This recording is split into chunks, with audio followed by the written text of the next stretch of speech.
Jagger and Marion Faithfull flew to the fabled lands of Marrakesh, but Richards, who had been best friends with Jones before Paul Enberg entered the picture, decided to invite the couple along in his chauffeur-driven Bentley to rekindle their relationship.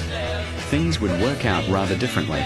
You could argue that Jones' days in the Stones were done as soon as the chauffeur turned the engine over. By the time the road trip hit Toulouse, France, Jones was suffering from something described by varying sources as the medically undocumented midpoint between a mental episode and pneumonia. Rather than hole up in the beauty of La Ville Rose and await his recovery, the Bentley rather symbolically headed onwards to Morocco without him.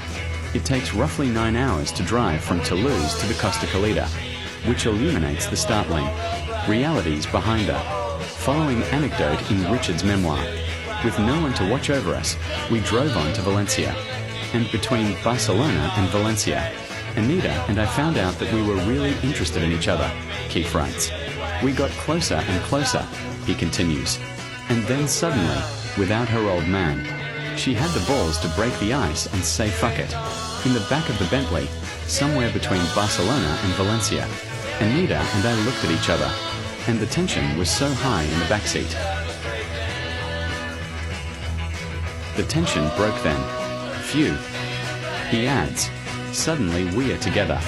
You don't talk a lot when that shit hits you. Without even saying things, you have the feeling, the great sense of relief that something has been resolved. Regret, however, was not an emotion that lingered in the welter of this silencing ambivalence. The pair, who not long back were checking their friend and partner into hospital, were keen to go further than Bentley-based oral copulation away from the glancing gaze of a chauffeur, with one hell of a classic rock anecdote to tell. The betrayal. I still remember the smell of the orange trees in Valencia, Richards, in rare Byronic fashion, recalls of the next page of their love affair. When you get laid with Anita Paul Enberg for the first time, you remember things. We stopped in Valencia overnight and checked in as Count and Countess Ziegenfuss, and that was the first time I made love to Anita. The names might have been comical, but the implication was clear. They were already a couple. Jones would eventually recover and join them in Morocco a few days later. This was inadvisable. He doubled down on his acid intake and allegedly got violent with Paul Enberg after an altercation in a strip club. He was smoking kiff, a strong form of local cannabis.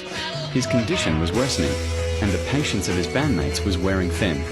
What was meant to be a retreat of reconciliation ended in sunburn, ruin, and one of the more salacious tales in the storied annals of classic rock's sordid history.